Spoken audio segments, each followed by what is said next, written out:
Tu crois connaître cette histoire, mais es-tu prêt à entendre ce qui a été étouffé pendant des années, à regarder en face ce qui a été lissé, maquillé, arrangé pour que personne ne saigne trop fort, ou juste assez pour que la vérité ne crie jamais? Et si je te disais qu'à 42 ans, une femme a décidé d'arrêter de se taire, non pas pour se venger, mais pour reprendre ce qui lui a été confisqué depuis le premier jour, sa place, sa voix, sa mémoire. Quand Laura Smet parle aujourd'hui, ce n'est pas une interview de plus, ce n'est pas une phrase jetée au vent pour faire le buzz, c'est un coup porté droit au cœur d'un récit officiel qui menace de s'imposer à jamais. 4 mots. Pas un de plus, mais 4 mots qui claquent comme une gifle. Je veux que l'on raconte le vrai Johnny et pas des conneries. Et soudain tout vacille, parce que derrière cette phrase, il y a 8 ans de silence contraint, 2 ans de guerre judiciaire, des nuits sans sommeil, des regards qui jugent, des titres assassins, et surtout une blessure qui n'a jamais cicatrisé. Laura Smet n'a pas toujours été cette femme droite et déterminée que l'on découvre aujourd'hui. Elle a longtemps été l'enfant qui observait, qui attendait, qui espérait, celle qui portait le vrai nom de son père, Jean-Philippe Smet, celle pour qui il avait chanté, celle qui avait grandi entre les tournées, les absences, les retours trop courts et les promesses murmurées. Puis un jour, tout s'est arrêté, brutalement. Le 5 décembre 2017, dans cette maison de Marne-la-Coquette, surnommée la Savannah, refuge verdoyant devenu chambre d'adieu, là où Johnny Hallyday s'est éteint, entouré de Laetitia et de leurs 2 filles Jade et Joy, terrassées par un cancer du poumon, pendant que la France entière pleurait son idole et que Laura, elle, sentait déjà que son deuil ne serait pas comme les autres. Parce que pour elle, la mort de son père n'allait pas seulement laisser un vide, elle allait ouvrir une plaie béante que rien ne refermerait facilement. Quelques semaines plus tard, le testament tombe, rédigé en Californie, soumis au droit américain, et dans ces pages froides, juridiques, sans âme, Laura découvre l'impensable. Son père a tout légué à Laetitia et à leurs 2 filles, tout. La fortune, les droits d'auteur, les biens, les souvenirs matériels, et pour elle et son frère David, rien. Pas un centime, pas une phrase, pas une explication, comme si leur existence pouvait être effacée d'un trait de plume. Imagine une seconde ce que cela signifie. Porter le nom de son père, être celle pour qui il a chanté une chanson devenue mythique, avoir partagé des moments d'intimité loin des projecteurs, et découvrir soudain que sur le papier, tu n'existes plus, que ton père t'a rayé de son héritage sans même te laisser un mot pour comprendre. Laura encaisse, mais elle ne se tait pas complètement, pas tout de suite. Fin janvier 2018, elle écrit à Laetitia, une lettre mesurée, digne, presque fragile dans sa retenue, où elle demande simplement à avancer, à régler la succession dans le respect, sans éclat, sans guénère. Laetitia répond rapidement, promet que les notaires prendront contact, et pendant un bref instant, Laura croit encore à une issue apaisée. Mais très vite, la réalité s'impose. Aucune disposition n'a été prévue pour elle, ni pour David. Et le 7 février 2018, une seconde lettre part, cette fois plus ferme. Il demande des informations sur l'album posthume en préparation, sur ce qui va être exploité, vendu, raconté. Il réclame un droit de regard, non par cupidité, mais parce qu'il s'agit de l'œuvre de leur père, de son image, de sa mémoire. La réponse de Laetitia est sèche, juridique, tranchante. Elle refuse, rappelle que l'intégralité des droits lui a été dévolue par les dernières volontés de Johnny. Et à cet instant précis, quelque chose se brise définitivement. Le 12 février 2018, Laura annonce publiquement qu'elle va contester le testament et la machine s'emballe. Ce qui aurait pu rester une affaire familiale devient un feuilleton national, une guerre totale où chaque camp se retranche derrière sa vérité. Les médias s'emparent de l'histoire, les plateaux télé s'enflamment, les réseaux sociaux se déchaînent, et Laura, qui n'a jamais aimé la lumière, se retrouve exposée comme jamais, transformée en symbole, caricaturée en fille cupide qui attaque la veuve éplorée, alors qu'en réalité, elle se bat pour ne pas être effacée. La bataille est judiciaire, bien sûr, mais elle est aussi psychologique, intime, violente. Chaque article est une lame, chaque commentaire un coup supplémentaire. Et Laura se sent traquée, observée, disséquée. Elle dira plus tard qu'elle était devenue un animal blessé. 2 mots simples qui disent tout de la douleur, de la peur, de la rage contenue. Cette guerre dure des mois, puis des années, devant les tribunaux français et américains, avec un argument central, Johnny était résident fiscal français, donc la loi française s'applique. Et en France, on ne déshérite pas totalement ses enfants. La réserve héréditaire existe pour protéger ce lien fondamental.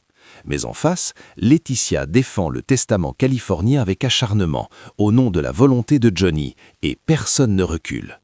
Pendant ce temps, la vie de Laura se fissure. Les propositions de rôle se raréfient, les producteurs hésitent, l'image est abîmée, associée à un scandale familial trop lourd. Elle confiera plus tard que cette surexposition lui a coûté cher, pas seulement en opportunités professionnelles, mais en paix intérieure. Et pourtant, elle tient, elle avance, elle serre les dents, parce que derrière les chiffres, derrière l'argent, il y a autre chose de bien plus précieux, la reconnaissance d'un lien, la preuve qu'elle a compté pour son père. En juillet 2020, après 2 ans et demi de combat, un accord est trouvé. Laure récupère 1,5 million d'euros. David lui reverse sa part dans un geste fraternel rare, portant le total à 2,5 millions. Elle obtient aussi une guitare de Johnny, chargée de souvenirs, et surtout les droits patrimoniaux de la chanson Laura, cette chanson écrite pour elle quand elle n'avait que 3 ans. Et à cet instant, ce n'est pas l'argent qui apaise, c'est ce symbole, cette trace indélébile qui dit « tu as existé, tu as compté ». Mais ne t'y trompe pas, cet accord ne referme rien sur le plan émotionnel. Les blessures restent ouvertes. Laura et Laetitia ne se parlent plus, ne se montrent jamais ensemble. Les absences sur les photos de famille deviennent des messages silencieux plus éloquents que n'importe quelle déclaration. Et pendant que le temps passe, que les années filent, une autre bataille se prépare dans l'ombre, plus sourde, plus dangereuse encore, celle du récit, celle de la mémoire de Johnny. Parce qu'en décembre 2023, Laetitia lance une grande exposition à Paris, affirme avoir invité Laura et David, puis lâche à la télévision des phrases qui accusent, qui blessent, qui laissent entendre qu'ils auraient abandonné Jade et Joy. Et pour Laura, ces mots sont insupportables, car comment maintenir un lien quand tout a été déchiré devant les tribunaux? Elle ne répond pas encore, mais elle n'oublie rien. Et c'est là que l'histoire bascule vraiment, parce qu'en juin 2025, dans les colonnes de gala, Laura parle enfin. Elle parle de son père, de la chanson « Appelle-moi Johnny », de ce clip qui l'aide à se réparer, et glisse cette phrase, en apparence anodine, sur le temps du deuil et les biopics. Une phrase qui vise juste, une phrase qui annonce la tempête. Car derrière ces mots, il y a un projet de film officiel, un biopic préparé sans elle, sans son regard, sans sa vérité. Et c'est à ce moment précis que Laura décide que le silence, cette fois, c'est fini. Mais ce que tu n'as pas encore vu, c'est jusqu'où elle est prête à aller pour reprendre le contrôle de l'histoire. Et crois-moi, ce qui arrive ensuite va tout changer. Alors surtout, ne passe pas à côté de la suite. Tu penses peut-être que le plus dur est déjà passé, que la guerre judiciaire, l'héritage, les humiliations publiques ont vidé leur asmette de toute énergie. Mais c'est précisément là que tu te trompes. Parce qu'une femme qui a survécu au silence forcé apprend un jour à parler plus fort que tous ceux qui l'ont écrasée. Après l'accord de juillet 2020, beaucoup ont cru que l'histoire allait se calmer, que Laura rentrerait dans le rang, qu'elle se contenterait de ce qu'on lui avait accordé et qu'elle laisserait les autres écrire la légende de Johnny à sa place. Mais le temps n'a jamais effacé ce qui s'est imprimé en elle. Il a seulement transformé la douleur brute en lucidité froide. Pendant que Laetitia conserve les propriétés, les villas à Saint-Barth, à Los Angeles, à Marne-la-Coquette, pendant qu'elle gère un patrimoine évalué à plusieurs dizaines de millions d'euros, Laura, elle, encaisse aussi une autre réalité, celle d'une dette fiscale colossale laissée par Johnny, qui plane comme une ombre sur tout cet héritage. Rappel cruel que derrière l'icône, il y avait un homme imparfait, excessif, parfois irresponsable, exactement ce que Laura refuse de voir gommé dans un récit trop lisse. Les années passent et le fossé entre les deux femmes devient un gouffre. Aucune photo commune, aucun geste public, aucun signe d'apaisement. Même lorsque Jade atteint ses 20 ans, en août 2024, même lorsque David apparaît brièvement aux côtés de Laetitia, Laura reste absente. Et cette absence parle plus fort que n'importe quel communiqué. Elle dit qu'il n'y aura pas de paix possible, pas tant que la vérité restera confisquée. En décembre 2023, lorsque Laetitia inaugure l'exposition consacrée à Johnny à la porte de Versailles, elle affiche un visage ouvert, affirme avoir invité Laura et David, espère une émotion partagée. Mais sur les plateaux de télévision, le ton change, les mots deviennent des reproches, des accusations à peine voilées, des promesses non tenues, des enfants blessés. Et pour Laura, entendre cela publiquement revient à être de nouveau désignée comme la fautive, celle qui aurait déserté, celle qui aurait tourné le dos, alors qu'à ses yeux, c'est la guerre de l'héritage qui a tout détruit. Elle se tait encore, non par faiblesse, mais parce qu'elle comprend que répondre frontalement ne ferait qu'alimenter un brasier déjà incontrôlable. Et pourtant, en elle, quelque chose se prépare, quelque chose de plus puissant qu'un procès ou qu'une interview.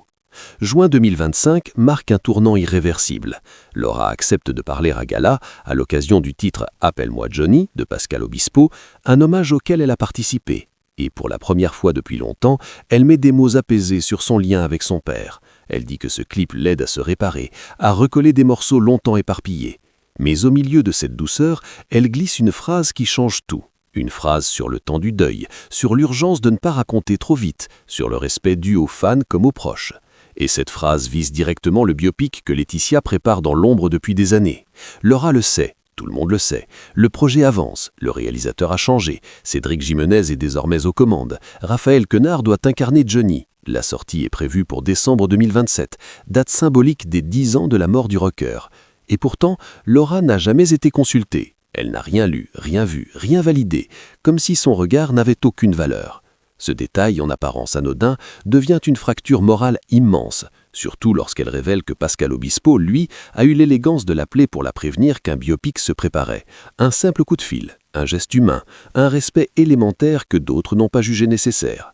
C'est à cet instant précis que Laura prononce la phrase qui fait exploser les médias. « Je ne suis pas contre un biopic sur mon père, j'en rêverais même, mais je veux que l'on raconte le vrai Johnny et pas des conneries. » 4 mots qui frappent comme un poing, 4 mots qui disent tout sans rien expliquer. Et c'est justement pour cela qu'ils sont si violents.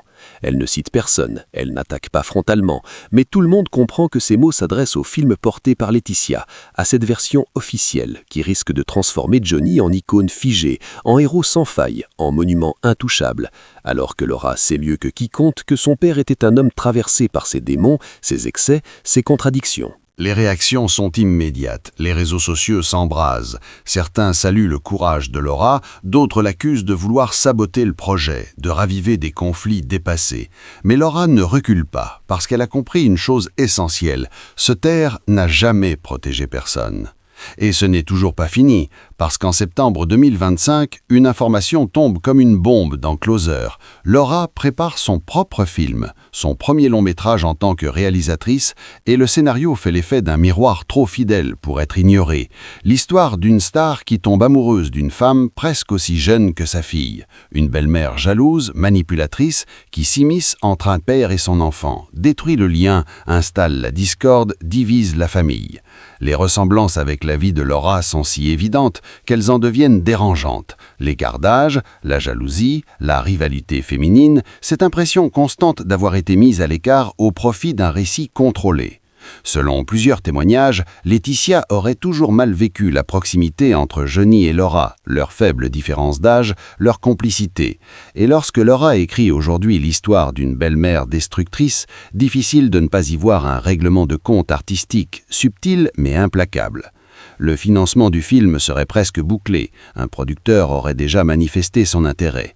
Laura hésite encore à jouer elle-même le rôle de la belle-mère, consciente que pour une première réalisation, elle ne peut pas se permettre de s'éparpiller. Mais qu'elle soit devant ou derrière la caméra, le message est limpide, elle va raconter sa version, sans filtre, sans autorisation.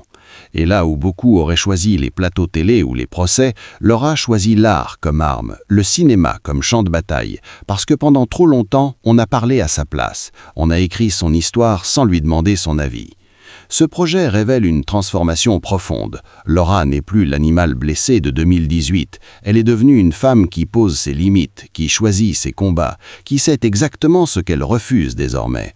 Autour d'elle, des alliés se dessinent. Pascal Obispo, qu'elle salue publiquement pour son respect, Eddie Mitchell, son parrain, qui n'a jamais compris qu'on puisse déshériter ses enfants, et tous ceux qui, dans l'ombre, prennent encore la peine de l'appeler lorsqu'il travaille sur l'œuvre de Johnny. Ce mot revient souvent dans sa bouche, élégance, un mot simple qui sépare ceux qui respectent de ceux qui imposent. Mais ce qui a peut-être le plus transformé Laura, c'est sa vie personnelle. Son mariage avec Raphaël Lancret-Javal en décembre 2018, cette cérémonie au Cap Ferret le jour de l'anniversaire de Johnny, comme un signe, puis la naissance de son fils Léo en octobre 2020. un prénom chargé de sens, un hommage direct à Jean-Philippe Léo Smet, son père. Et devenir mère a tout changé. Elle l'a dit, cette maternité lui a donné une force nouvelle, une capacité à affronter sans trembler ce qui autrefois l'aurait brisée. Aujourd'hui, Laura est stable, ancrée, consciente de qui elle est, de ce qu'elle veut transmettre, et c'est précisément cette stabilité qui rend sa parole si puissante, parce qu'elle ne parle plus sous le coup de la colère, mais avec une détermination calme et irréversible. Ce combat pour la mémoire de Johnny est aussi un combat pour elle-même, pour rappeler qu'elle n'a jamais été un détail, jamais une figurante dans la vie de son père, mais la fille pour qui il a chanté, celle qui porte son vrai nom, celle qui a hérité de ses yeux et de sa sensibilité. Et ce que tu n'as pas encore vu, c'est que cette guerre des récits ne fait que commencer. Deux visions vont bientôt s'affronter sur grand écran. Et dans cette confrontation, Laura n'a plus l'intention d'être spectatrice. Alors surtout, reste attentif, parce que la dernière partie de cette histoire va dépasser tout ce que tu imagines. Et maintenant, pose-toi cette question avant d'aller plus loin. Qui a vraiment le droit de raconter la vie d'un homme quand cet homme n'est plus là pour se défendre? La veuve qui contrôle l'héritage ou la fille qui a grandi dans son ombre, porté son nom, partagé ses silences et ses failles? Parce qu'à partir de cet instant précis, il ne s'agit plus d'un conflit familial, ni même d'une querelle d'ego, mais d'une bataille pour la mémoire, pour la vérité, pour ce qui restera quand les projecteurs s'éteindront. En 2027, la France entière découvrira le biopic officiel de Johnny, un film massif, calibré, porté par une grande production, validé par Laetitia, pensé comme un hommage grand public, spectaculaire, maîtrisé. Une œuvre qui promet de célébrer l'icône, le rocker, le mythe national. Mais bien avant cette date, une autre œuvre pourrait voir le jour, plus discrète, plus intime, plus dangereuse aussi. Le film de Laura Smet, celui qui ne portera peut-être pas le nom de Johnny, mais qui racontera ce que personne n'a jamais osé montrer frontalement. La destruction lente d'un lien père-fille, l'intrusion d'une rivalité féminine, la jalousie, la manipulation, le poison qui s'infiltre dans une famille jusqu'à tout fissurer. Deux visions irréconciliables s'annoncent. D'un côté, une version officielle, validée, contrôlée. De l'autre, une version personnelle, subjective, douloureuse, assumée. Et entre les deux, le public, les fans, la France entière appelée à choisir ce qu'elle veut croire. Laura le sait, elle sait que son film fera mal, qu'il déclenchera des polémiques, qu'il réveillera des blessures que certains auraient préféré laisser enfouies. Mais elle a cessé de vouloir plaire, cessé de vouloir apaiser à tout prix, parce qu'elle a compris que se taire n'a jamais empêché les attaques, ni protégé les innocents. Cette femme qui en 2018 vacillait sous le poids des regards et des accusations est devenue celle qui assume de déranger, de choquer, de diviser, parce que sa parole n'est plus dictée par la peur, mais par la nécessité. Laura ne cherche pas à salir Johnny, bien au contraire, elle veut le rendre humain, entier, avec ses contradictions, ses excès, ses erreurs, ses zones d'ombre. Parce qu'aimer quelqu'un, ce n'est pas le transformer en statue, c'est accepter sa complexité. Et c'est précisément là que le conflit devient irréversible. Car pour Laetitia, préserver l'image du mythe est une mission, presque un devoir, tandis que pour Laura, préserver la vérité est une urgence vitale. Les prochains mois s'annoncent explosifs, chaque déclaration sera scrutée, chaque rumeur amplifiée, chaque silence interprété. Et Laura s'y prépare, elle avance désormais sur un terrain qu'elle maîtrise, celui de la création artistique. Elle ne répondra plus par des communiqués froids ou des procès interminables, elle répondra par des images, des scènes, des silences filmés, par une narration qui lui appartient enfin. Et dans cette reconquête de sa voix, il y a aussi une dimension profondément intime, celle d'une femme devenue mère qui sait aujourd'hui ce qu'elle refuserait à tout prix de faire subir à son propre enfant, l'effacement, l'abandon symbolique, le mensonge. Léo, son fils, est devenu son point d'ancrage, sa boussole morale, et c'est aussi pour lui qu'elle se bat, pour qu'un jour il puisse regarder cette histoire sans honte, sans zone floue, sans version imposée. À 42 ans, Laura Smet n'est plus dans la réaction, elle est dans la construction. Elle ne détruit pas, elle édifie, même si cela passe par l'explosion de certains récits confortables. Elle sait que Laetitia réagira, d'une manière ou d'une autre, que le biopic officiel tentera de s'imposer comme la vérité définitive, mais elle sait aussi que la vérité n'est jamais unique, qu'elle est faite de regards croisés, de douleurs contradictoires, et que personne ne devrait en avoir le monopole. Ce que Laura revendique aujourd'hui, ce n'est pas la victoire ni la revanche, mais le droit fondamental d'exister dans l'histoire de son père, de ne plus être effacée, reléguée, minimisée. Elle a tout perdu un jour, la paix, la confiance, l'illusion d'une famille unie. Et parce qu'elle a survécu à cela, elle n'a plus peur de rien. Les films à venir ne seront pas seulement des œuvres de cinéma, ils seront les chapitres d'une saga familiale qui continue de fasciner, de diviser, de troubler. Et cette fois, Laura ne sera plus la victime silencieuse, ni la fille qu'on observe de loin, elle sera la narratrice, la réalisatrice, celle qui tient la caméra et décide enfin de l'angle. Alors dis-moi, quand ces deux films sortiront, quand ces deux vérités s'affronteront sur grand écran, laquelle choisiras-tu d'écouter? Celle du mythe ou celle de la fille? Si cette histoire t'a touché, si tu veux continuer à décrypter les coulisses de ces destins brisés et de ces vérités interdites, abonne-toi maintenant et reste avec nous, car ce qui arrive ensuite pourrait bien bouleverser tout ce que tu croyais savoir sur Johnny Hallyday et ceux qui portent encore son nom.